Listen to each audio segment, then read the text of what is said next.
In this video, I'll be helping you with the ALEKS problem type called finding the foci of a hyperbola given its equation in general form. We have an example here in general form, and we have two versions of standard form, and whenever the x squared term is negative, we'll use the version of standard form which also has the x squared term as the negative one. And to translate this general form into our standard form, I'll start with my positive leading coefficient for a variable, which is our y squared. I'll write the y variables first, so 4y squared plus 8y. And then I only have one x variable. This will be that minus 9x squared. And then for constants, I'll want to move those to the other side. Eventually, I'll want to make it 1. But for now, just moving it to the other side by adding it over gives me this as our starting point. For the y's here, I left a space because I'm going to need to complete the square. But before I can complete the square, I need the leading coefficient to be 1. So it works out nicely that I can factor a 4 out of these y terms and get y squared plus 2y. And I will bring down the rest. From here, I can complete the square inside the parentheses by taking half of that middle coefficient. Half of 2 is 1. Squaring 1, I also have 1. So I need to introduce this plus 1. But when I distribute the 4, I can see I actually introduced a plus 4. So to keep everything in balance, I also need to add 4 to the right-hand side of the equation. From here, I now have a perfect square inside this parentheses. This is y plus 1 quantity squared. My x portion here is already a perfect square. And on the right-hand side, we have 36. Next, to get me to standard form, I need the right-hand side to be 1. And here I have 36. I can divide both sides, every term on both sides, by 36.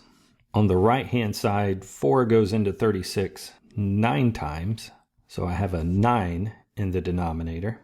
And then 9 goes into 36 4 times. So I have x squared over 4. And importantly, the right-hand side is now 1. So we have standard form. From here, I can identify h as what is being subtracted from the x. Nothing here is being subtracted from the x, so h is 0. And then for k is what is being subtracted from the y, which here is 1. So we're subtracting a negative 1. K is negative 1. A is what is being squared under the first term. So here we have a 9. A squared is 9, so A is 3. B is what's being squared under the second term. B squared is 4, so B is 2. And since we're asked to find the foci, I know that I'll need C. C squared equals A squared plus B squared. So here C squared equals 9 plus 4. C squared equals 13. C equals the square root of 13. We now have everything that we need to answer the question. To find the foci, I want to first notice that this has the y squared first in standard form, meaning that the transverse axis is perpendicular. It's going to open up and down.